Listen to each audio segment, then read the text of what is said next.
Good morning. Well, almost afternoon. So today we're not really doing coffee chat. It's more of a water vitamin kind of chat. So, well, welcome to our second edition of our coffee chat. And today I have the pleasure to speak with Amy.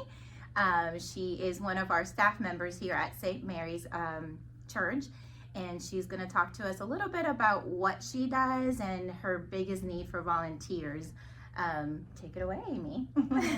Hi, I'm Amy, and I've been the DRE here at St. Mary's for roughly 3 months, and it's been very exciting. I will say this is probably the best place to work and volunteer. Basically, we help catechize and bring the faith to the children from pre-K to 5th grade. Sacramental prep, which is huge. We have children that are in the rite of Christian initiation for children, and so they'll receive all 3 sacraments: baptism, first communion, and confirmation. And then we also help the children who are receiving their sacraments for first penance and first communion and confirmation in the 2nd and 5th grade. We are kind of the helpers, because the parents, of course, are the primary catechists. So what's really neat is just getting to be a part of that with some of the families here at the parish. Awesome. Yeah. And what would you say your biggest need for volunteers is? Let's reach out to everyone out there and see if anyone will be able to help you volunteer. My biggest need and my biggest goal is to create a substitute list, because we are very blessed. I have amazing catechists for each grade. I was so blessed to have someone volunteer for each grade.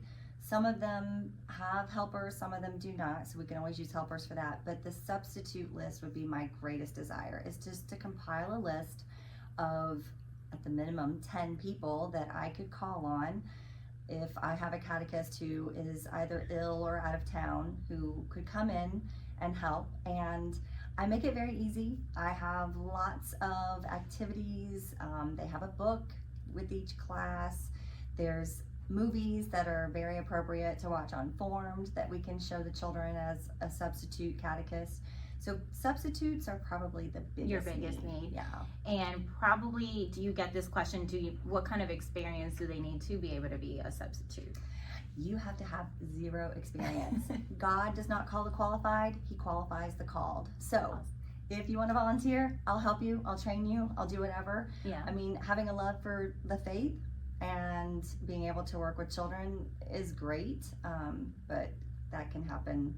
That can happen over time. Just come in and sign up. And what are the days and hours that typically that would come up as far as the need for a substitute? We have CFF every Wednesday evening. It starts at around 6:30. We ask the catechist to be there about 6:15 and lasts until between 7:30 and 7:45. So potentially after work. After work. Right? Right. So 6:30 to 8 is like an hour and a half of your life. Yeah. It's, maybe a little more than 1% of your week. Mm-hmm. So it would be great. And what a way to give back to God in Absolutely. your time. Yeah, and then I can help you with the safe haven aspect of stuff, just Yes. get you prepared, and that's just a 20-minute thing that you have to do, and a background check, since you are working with kids especially. So thank you, Amy. I appreciate you You're welcome. joining us today in our coffee chat or water chat. It is, so please don't call us. And I would say maybe call the parish and ask for you, ask for Amy if you want to be put into that substitute list, and then that way she can reach out to you and talk to you a little bit about what that entails and any further details that she may need to discuss. So that is it for today, and see you next time at our next coffee chat. Thank you. Bye-bye.